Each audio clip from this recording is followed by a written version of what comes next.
Hi, welcome back. My name is Tom Seiler, and this is another session of Life, the Universe, and Bowling. This session is called Practice Day 1. What we're going to do is we're going to cover a little bit of expansion on things that we talked about in the first few videos. But we're going to basically target going out and taking one practice session and using that practice session to learn something very specific about our game as quickly as possible. So some of the things we talked about in the last video: what's my positive axis point? Do I know what that is? If you do, fine, skip it. Do you know what your ball speed is? I do. Do you know what your RPM is? I do. How about your axis tilt or your axis rotation? Those are all variables that are handy to know if you really want to get fine-tuned on making ball reaction exactly what you want it to be. They're need-to-knows. But all of those things we can find from a 10-second video, and here's how you get that. At your next practice session, take a GoPro if you have one, or a cell phone if you don't. Everybody that's practicing bowling has a couple of these lying around because you're wearing your bowling shoes. If you've never learned the trick, take a shoe, and cell phones sit perfectly in them, and they're even adjustable for angle and for direction if you want them to be. So what I like to do is just use a cell phone video. I stick my shoe in it. I put my shoe on the very back of the approach or on a chair directly behind me. And then I take out a lower flaring bowling ball and get loose. Sometimes, it's a shot or three. Sometimes you might bowl a game before you get loose. The center that I go to usually has an hour practice, so I'll bowl for about 15 minutes, throw 3 or 4 different bowling balls. And when I'm good and loose, then I'll put a piece of tape on a lower flaring ball about where your PAP might be. Now I know mine and I know where that's at. I don't need fancy tools to find it. For most people, it's going to be around 4 inches from your grip center. So I'll show you a bowling ball that I have here. So effectively, if you go from your grip center about 4 inches over, that's going to be, generally speaking, where that's going to put you. And it's going to be somewhere between 0 and 1 inch up from the center of your grip. So if you think about that center line coming out here from your center of your grip, you're usually going to be somewhere between 0 and 1 inch up and about 4 inches over. Now my axis is a little bit different. Mine's more like 5.5 over and a half up. So my axis is even further out than this one, but just showing for most people. Put a piece of tape on it. I used masking tape here. You could use a piece of grip tape. You could use masking tape, electrical tape. Obviously don't use Scotch tape because you can't see it. But the key here is you want a ball that doesn't flare the whole bowling ball, and you want a ball that's probably got a good dark contrasting color. I like black because if you put a piece of white tape on it, it stands out like a sore thumb. Anyhow, throw a few shots, and when you throw the shot, this piece of tape is either going to initially be very stationary as the ball goes down the lane, or it's going to start to tumble. Tumbling is not a bad thing. That just means that the bowling ball is flaring, and you may need to have a friend stand behind you and watch to see if when it initially comes off of your hand, that tape is stationary. If it's not, move it around a little bit. Move it a little in, a little further out, a little further up, a little further down.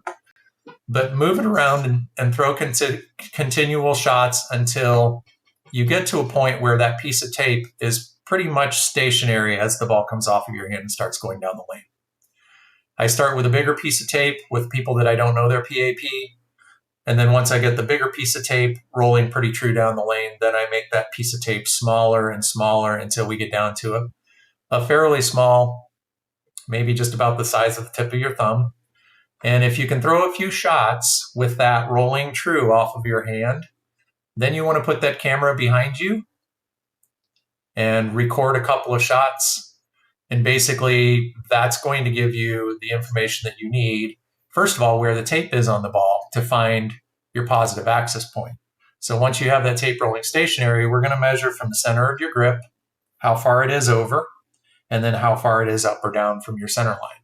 and those become your PAP coordinates. Super critical that you know that, because where you place the pin in relation to that and the angles between your pin and PAP and center of gravity are super critical on that.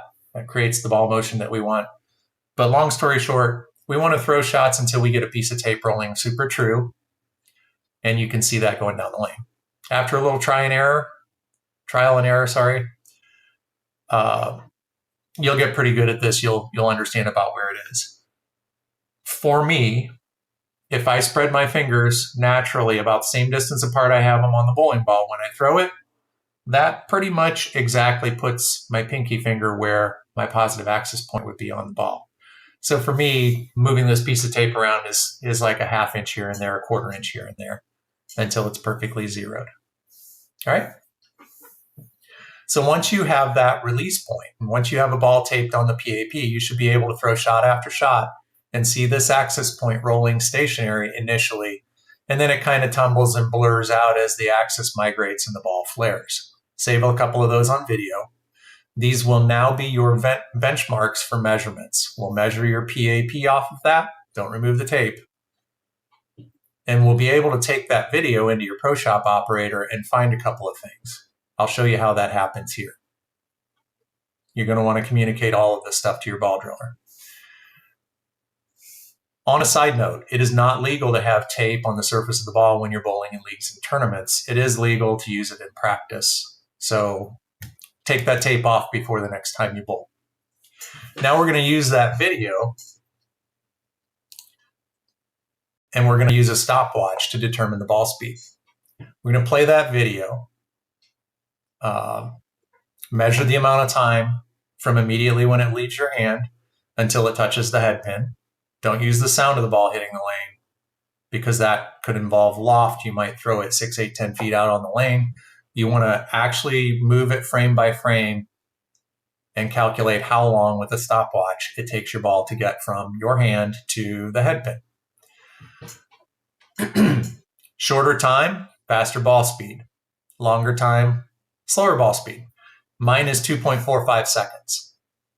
And I can throw 100 shots, and 100 shots will be plus or minus a couple hundredths of a second. That translates pretty directly to 17 miles per hour. I have a chart that you can convert seconds to miles per hour. Obviously, smaller numbers are shorter times, which means higher ball speed. Larger numbers, if it takes your ball 5 seconds to get to the head pin instead of 2.45, then you're probably throwing it around 8 miles an hour. Larger numbers mean slower ball speed. Finding your rev rate can also be done with that same video. Again, you keep the tape on your positive axis point, but this time we're going to put a long skinny piece of tape from your positive axis point to either right at your ring finger or just above your ring finger, so that you have a line on the ball. Okay? Now, when you throw the ball, you're going to be able to play that back and count the number of rotations between the foul line and the head pin. You're going to divide that number by the number of seconds, mine's 2.45, that it takes the ball to get from the foul line to the head pin, and multiply it by 60. So in my situation, it's dead on 350 RPMs, which puts me at slightly rev dominant on the ball chart, considering that my speed is around 17 miles an hour. So my ball speed is right around 17. My rev rate normally is around 350. I do vary both of those on a case-by-case basis, but if you see me just out trying to line up, that's going to be really, really close to what my specs are. Axis rotation and axis tilt are very tertiary in the conversation, meaning that PAP and speed rev matchups are more relevant, right? We'll cover rotation, axis rotation, and tilt later, but understand that from that initial video with tape on your PAP, we can get both. So we'll cover that in a later video, but knowing your game begins with understanding of the PAP, your ball speed, and rev matching. And again, I have a chart that shows the rev rate and ball speed, so you can see whether you're considered a little speed dominant, a little rev dominant, or pretty well matched up. That information is essential to predicting how certain layouts, surface preps, and core and cover combinations will fit into your arsenal. Hopefully you found this helpful. That's it for the first practice session. Hope you guys have a great day. Life, the universe, and bowling.